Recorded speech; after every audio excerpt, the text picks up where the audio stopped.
नाज़रीन अस्सलामु अलैकुम वरहमतुल्लाहि वबरकातुहू। सीधी बात के ताज़ा तरीन प्राइम टाइम में आप लोगों का इस्तकबाल है। नाज़रीन में अंसार अज़ीज़ नदवी इस वक्त आप लोगों के सामने कुछ अहम तरीन ख़बरों पर तफसीरें लेकर के हाज़िर हुआ हूँ और कुछ वायरल वीडियोस की तफसीलात में जाऊँ उससे पहले आप लोगों से जो दरख्वास्त होती है उस पर तवज्जो करने की अपील करता हूँ।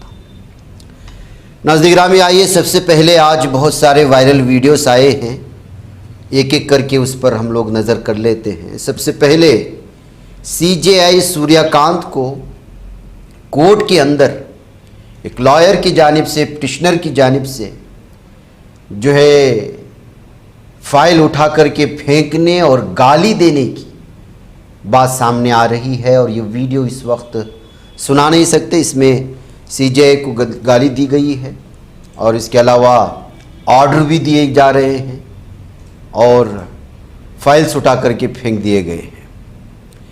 इस पर अलग अलग तरह की तफसीरें हैं। इलाहाबाद हाई कोर्ट से जो डिसीजन दिया गया था उसको चैलेंज करते हुए सुप्रीम कोर्ट में एक मामला आया था। उस मौके पर वहाँ पर मौजूद थे जजेस, लेकिन जो है जिस तरह सा बिहेव वहाँ पर देखा गया वकील की जानिब से, उसको लेकर के ऐसा महसूस होता है कि वो किसी दबाव का शिकार था या फिर बार बार सुनवाई से परेशान था या पता नहीं, अपनी बात को मनवाना चाहता था, लेकिन वो भरी अदालत में सीजेआई की, जजों की और वहाँ की तौहीन करता हुआ नज़र आया। अब इस सिलसिले में अलग अलग तरह की तफसीरें सामने आ रहे हैं। कोर्ट से वाबस्ता दूसरी जो आज अहम तरीन खबर आई वो फिल्मी दुनिया से ताल्लुक़ रखने वाले राजपाल यादव के बिहेवियर को मशकूक करार देते हुए 9 करोड़ रुपए के मामले में, धोखा देने के मामले में उनको फिर से 3 महीने की जेल सुना दी गई है, सज़ा सुना दी गई है, जिसके चलते जो है इस वक्त एक बार फिर पहले से मुतनाज़ तौर पर राजपाल यादव जो कॉमेडी फिल्में करते हैं उनकी वीडियोस अलग अलग एतबार से वायरल भी होती हैं, जैसा आप लोग जानते हैं। आज कोर्ट के फैसला आने के बाद, दिल्ली हाई कोर्ट के फैसला आने के बाद राजपाल यादव एक बार फिर सुर्खियों में आ चुके हैं। ये पुराना मामला है, फिल्म बनाने के लिए 9 करोड़ रुपए लेकर के जो है धोखा देने की बात अलग अलग तरह से सामने आई थी और जाहिर सी बात है ये चेक बाउंस का मामला है। 7.35 करोड़ का जुर्माना भी इस वक्त उन पर आयद कर दिया गया है। 3 माह कैद की सज़ा भी सुनाई गई है। जुमा 10 जुलाई को दिल्ली हाई कोर्ट में इस मामले की समाअत हुई थी, आज ही हुई थी। मजमूई तौर पर 3 माह की सज़ा काटनी होगी। जस्टिस स्वर्ण कांता शर्मा की बेंच ने राजपाल यादव की जानिब से निचली अदालत के फैसले के खिलाफ दाखिल दरखास्तें मुस्तरद करते हुए सज़ा को बरकरार रखा। यानी पहले ही इस अदालत ने इस सिलसिले में उनको सज़ा सुनाई थी, लेकिन जो है उसको चैलेंज किया गया था हाई कोर्ट में, दिल्ली हाई कोर्ट में, तो फिर उसके बाद जो है ये मामला सामने आया। 1.5 करोड़ रुपए का जुर्माना भी उन पर आयद है। इस तरह 7 मुकदमात में मजमूई जुर्माना 7.35 करोड़ रुपए बनता है। यानी 7 मामलात में जो सज़ा सुनाई गई, 3 माह की सज़ा भी काटनी होगी और 7.35 करोड़ भी जो है जुर्माना अदा करने होंगे और हर मुकदमे में 1,04,75,000 रुपये शिकायत कुरंदा को, जबकि 25,000 रुपये रियासत को भी अदा किए जाएंगे। तो इस तरह बहुत बड़ा धचका लगा है इस वक्त राजपाल यादव को, जबकि हाल ही में उनके आने वाली एक फिल्म की वजह से वो बहुत ज़्यादा सुर्खियों में थे। नाज़रीन आइए एक और वीडियो में आपके सामने जो वायरल हुई वो रखता हूँ कि एक मुस्कान शेख नामी खातून की वीडियो इस वक्त वायरल हो रही है। वो अपने 5 साला बच्ची को इंसाफ दिलाना चाहती थी और इसके लिए मुख्तलिफ पुलिस थाने में जाकर के जो है दुहाई लगा रही थी कि मदद करे, लेकिन बताया ये जा रहा है कि जो है उसको किसी ने सपोर्ट नहीं किया।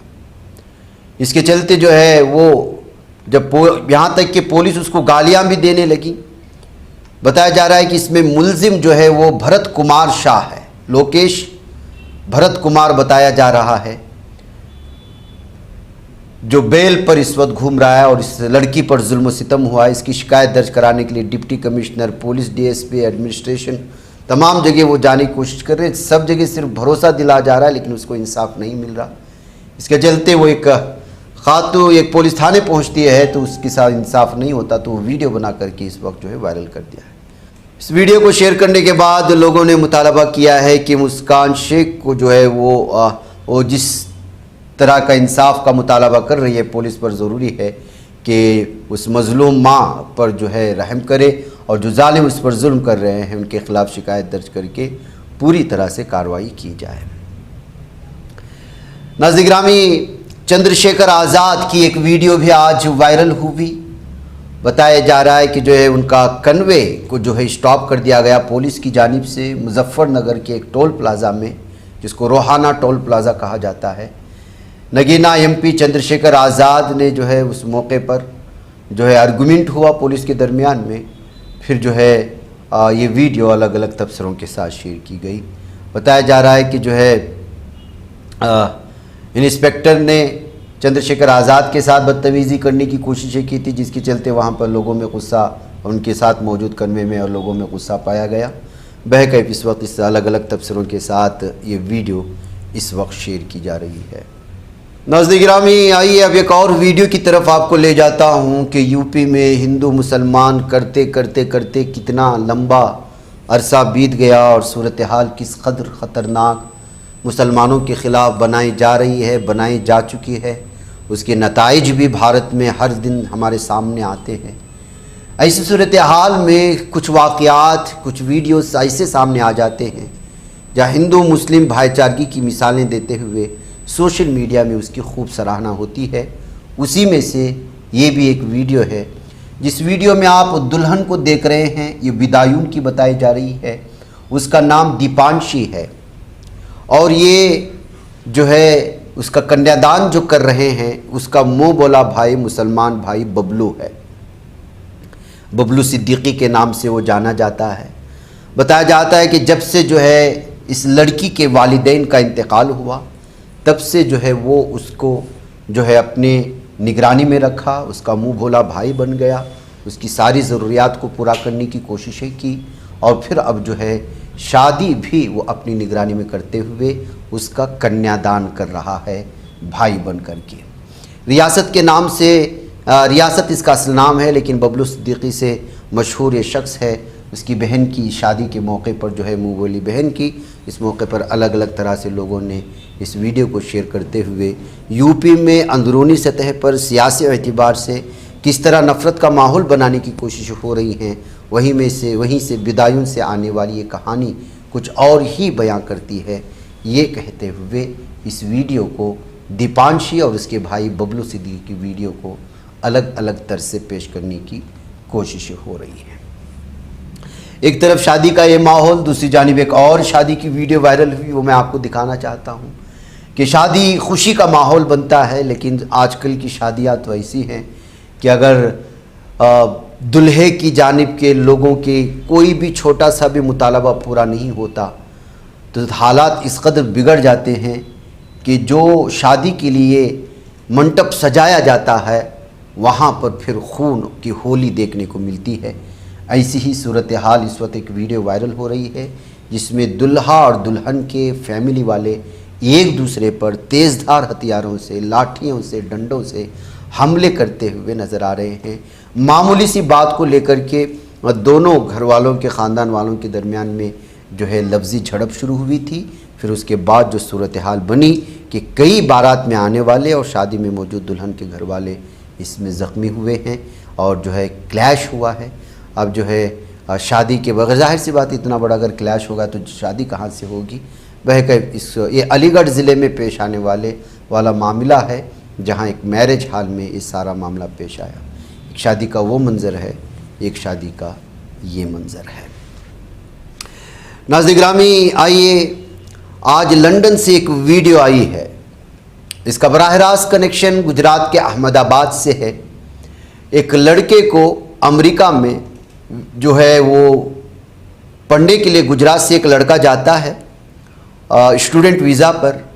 18 साल लड़का है, दक्षित पटेल उसका नाम है, और वहाँ जाकर के स्कैम में वो पकड़ा जाता है। अब वो वीज़ा स्कैम था या दीगर तमाम चीज़, जाहिर सी बात है कि बहुत सारे वहाँ लोग जो है स्टडी के इस पर जाते हैं, काम करने लग जाते हैं, बहुत सारी चीज़ें हैं। जब उसको पकड़ लिया जाता है तो फिर जो है पूरे स्कैम की कहानी वो वहाँ सुनाने लगता है। ये वीडियो मैं आपको सुनाऊंगा भी।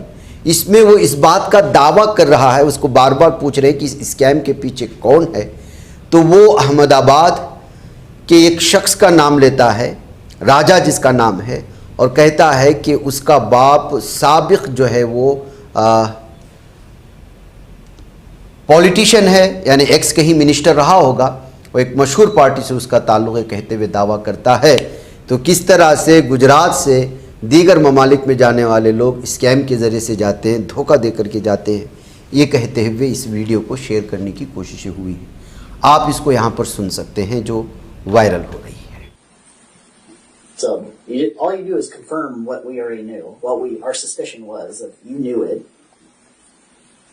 You knew this was bad money. You said it yourself, and you knew it was illegal. So there's nothing else I can get out of that. Like, unless you're willing to tell us exactly who Raj is. Raj I don't know what else you have. Raj is the person, and his father is like old ex-politician in India, and his brothers are in Canada. He lives in Ahmedabad, Gujarat. I can give his address, phone number, photo. What else I can do? Who is he? I already told you. Okay. Yeah, I'm done. So, good luck to you. Thanks for your time, but I'm done questioning you. I don't have anything else to. नाज़रीन गिरामी, जब से मगरबी बंगाल में BJP आई है, गुंडागर्दी अपनी इंतहा पर है। ऐसे बहुत सारे वीडियोस जैसे वहाँ रिज़ल्ट आया, उसके बाद हमने देखा किस तरह हमले हुए, और अब तक टीएमसी के कारकुनान के साथ वहाँ के लीडरान को जो ब्लैकमेलिंग हो रही है, उनको जो कमज़ोर करने की कोशिशें हो रही है, उनके साथ जो दबाव बन रहा है। हमने आज मॉर्निंग प्राइम टाइम में भी ममता बनर्जी का वो बयान और उसका ये भी सुनाया था। ये एक वीडियो है, वाइट कुर्ते में जो आप देख रहे हैं, उसको आप बगौर देखेंगे तो उस पर अंडा फोड़ा गया है, और अंडा फोड़ने वाला वो शख्स है जो यहाँ पर आर्ग्यू कर रहा है, बहस कर रहा है। निहत्ता बूढ़ा अकेला था, उससे पूछता है कि भाई आपने अंडा क्यों फेंका, तो बोलता है कि हमारी हुकूमत है, हम कुछ भी कर सकते हैं। बंगाली ज़बान में आर्ग्यूमेंट हो रहा है। तो जाहिर सी बात है कि आप अचानक अपनी हुकूमत आने की वजह से राह चलते लोगों पर अंडे कैसे फेंक सकते हैं। अब इंसाफ पसंद शहरी खड़े हो जाएंगे, वो चाहे किसी भी पार्टी से ताल्लुक़ रखते हो। वहाँ मौजूद लोग उस बूढ़े शख्स के सपोर्ट के लिए आ गए, और फिर जो है उससे जो है उसकी इस हरकत पर उसे आड़ दिलाने लगे। इसके बावजूद वो गुंडागर्दी पर उतर आया, धक्का मुक्की पर उतर आया। फिर उसके बाद बताया जा रहा है कि उसकी खूब धुलाई भी हुई है। यानी कि बीजेपी पार्टी अगर हुकूमत कर रही है तो बीजेपी कारकुनान राह चलते लोगों पर अंडे फेंकेंगे, और जब पूछा जाएगा कि क्यों फेंका है तो कहा कि हमारी हुकूमत है, हम कुछ भी कर लेंगे। ये सूरत हाल है। आगे के दिनों में बंगाल को ये लोग कहाँ तक पहुँचाएंगे, कुछ कहा नहीं जा सकता। ये कहते हुए जो है इस वक्त इस वीडियो को शेयर की गई है। आखिर में जो धक्का मुक्की हुई है वो तो हम नहीं सुना सकते, अलबत्ता बंगाल के हमारे नाजरीन के लिए थोड़ा बहुत ये स्टोरी ज़रूर सुनाएंगे। आप लोग इसको देख लें।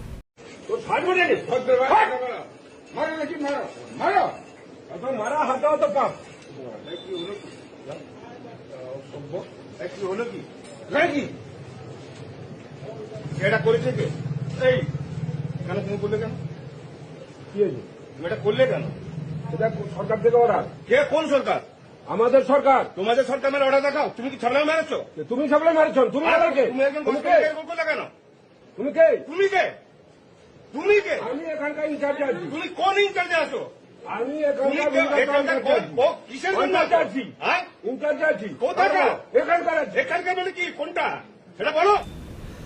अच्छा, इसके अलावा एक वीडियो आई है। नाज़रीन गिरामी, माँ होती है, वो चाहे इंसान की हो या फिर जानवर की। एक हाथी या हथनी अपने बच्चों को बहते पानी से किस तरह बचाने की कोशिश कर रही है, उसकी ये वीडियो इस वक्त वायरल हो रही है। आप इसका नज़ारा करेंगे तो आपको अंदाज़ा हो जाएगा। ये वक्त और जगह का पता नहीं है, लेकिन इस वीडियो को बहुत ज़्यादा तबसरे जहाँ आ रहे हैं। इसके अलावा एक और वीडियो आज तमिलनाडु के सरखाजी एक स्टेशन से सामने आई हुई है कि किस तरह एक शख्स तेज़ रफ्तार ट्रेन से वहाँ से पास हो रहे एक शख्स को जो है बचा लेता है। महसूस ये होता है कि वो रेलवे गेट कीपर ही है। जब महसूस करता है एक शख्स तेज़ी के साथ गुजरने की कोशिश कर रहा, ट्रेन आ रही तो खींच करके उड़ा देता है उस शख्स को, और ये वीडियो इस वक्त जो सीसीटीवी कैमरे में या वहाँ मौजूद कोई आदमी कैद कर रहा होता है, उसको बचाने की वीडियो वायरल हो जाती है। तमिलनाडु के सरखाजी के करीब एक जो है रेलवे गेट के पास पेश आने वाला मामला है, जिसको रेलवे गेट कीपर बचा लेता है और मुख्तसर तबसरों के साथ इसको भी शेयर करने की कोशिश हुई है। उधर नाज़रीन गिरामी, वो पुलिस नहीं बल्कि गुंडा है, ये कहते हुए उत्तर प्रदेश के मीरठ में मुजाहिरीन पर senior superintendent of police SSP Avinash Pandey की जानिब से मुबैना तौर पर थप्पड़ मारने के मामले पर सियासी हंगामा तेज हो चुका है। अपोजिशन पार्टियों ने पुलिस की कार्रवाई पर रियासती हुकूमत को शदीद तनकीद का निशाना बनाया। इस तनाज़े पर उत्तर प्रदेश कांग्रेस के इंचार्ज राजेंद्र पाल गौतम ने भी सख्त रद्दअमल जाहिर करते हुए एसएसपी अविनाश पांडे को गुंडा करार दिया और इल्ज़ाम लगाया कि इसके अंदर दलितों के खिलाफ नफरत भरी हुई है, इसीलिए इसने मुजाहिरीन पर थप्पड़ बरसाए। एक हिंदी न्यूज़ पोर्टल से गुफ्तगू करते हुए राजेंद्र पाल गौतम ने एसएसपी अविनाश पांडे के रवैये पर शदीद तनकीद करते हुए कहा कि वो एसपी नहीं गुंडा है, दलित मुखालिफ है, मुस्लिम मुखालिफ है, आइन का मुखालिफ है। उन्होंने ये भी कहा कि रवि गौतम दलित है, इसलिए उसे थप्पड़ मार रहा। इस एसपी के अंदर नफरत भरी हुई है, इस एसपी को फौरी तौर पर मुअत्तल किया जाना चाहिए और गिरफ्तार करके उससे पूछगछ की जानी चाहिए। राजेंद्र पाल गौतम ने बातचीत के दौरान अज़्म जाहिर किया कि कांग्रेस पार्टी इस मामले को लेकर सड़कों पर आएगी। उन्होंने कहा कि ये वही अफसर है जिसने कहा था कि ईद पर जो सड़क पर नमाज पढ़ने आएगा उसे जेल भेजूंगा, उसके खिलाफ मुकदमा दर्ज करूंगा, उसका पासपोर्ट भी मनसूख कर दूंगा। ये वही अफसर है जिसने फिल्म धुरंधर के लिए 2 सिनेमा हॉल बुक करके पुलिस अहलकारों को वो फिल्म दिखाई थी जो हिंदू मुस्लिम तकसीम को हवा देने वाली फिल्म है। काबिल जिक्र है कि एसएसपी के मुबैना थप्पड़ मारने के मामले पर अपोजिशन पार्टियां मुसलसल रियासती हुकूमत पर हमलावर हैं। राजेंद्र पाल गौतम से कबल समाजवादी पार्टी के सदर अखिलेश यादव ने भी बीजेपी हुकूमत को तनकीद का निशाना बनाते हुए कहा था कि बीजेपी हुकूमत में पुलिस नाइंसाफ़ी के तमाम रिकॉर्ड तोड़ रही है। मेरठ में दलित समाज की बेटी ललिता गौतम के लिए इंसाफ की आवाज़ उठाने वालों पर हमला और लाठीचार्ज इंतहाई काबिल मजम्मत है। उनकी पुलिस से इंसाफ की उम्मीद रखना बेमाना है, ये कहते हुए बीजेपी हुकूमत पर तनकीद की थी जब से इस इंस्पेक्टर की जानिब से इस तरह का रवैया सामने आया था। नाज़रीन गिरामी, उधर आखिर में खबर इसराइल के ताल्लुक से जालिम सहनी दरिंदा इसराइल एक बार फिर ईरान पर हमला करने की बात कर रहा है और कह रहा है कि अगर ज़रूरत पड़ी तो तीसरी बार भी इसराइल ईरान पर हमला करने को तैयार है। जी हाँ नाज़रीन गिरामी, इसराइल का दरिंदा सिफत दहशतगर्द वज़ीर दिफा इसराइल काटस ने जुमेरात को कहा कि अगर ज़रूरत हुई तो उनका मुल्क ईरान के ख़िलाफ़ अपनी फ़ौजी मुहिम दोबारा शुरू करने के लिए तैयार है और पहले से ज़्यादा ताकत से हमला करने के आज़म का इजहार किया। ताज़ा तरीन तबसरा करने वाला ये दहशतगर्द वज़ीर दिफा अमेरिका और ईरान के दरमियान नई लड़ाई शुरू हो जाने के बाद सामने आया है, जिससे मुकम्मल जंग की तरफ वापसी के खदशात में इजाफा हो चुका है। जबकि अंदरूनी सतह की और मुख्तलिफ ज़राए से मिलने वाली खबरें ये हैं कि कल रात किसी तरह का हमला ना अमेरिका से हुआ, न जवाबी कार्रवाई हुई। एक बार फिर अमेरिका और ईरान मुज़ाकरात के टेबल पर आने के लिए तैयार है। नाज़रीन, मुझे इजाज़त दें। अस्सलामु अलैकुम व रहमतुल्लाहि व बरकातहू।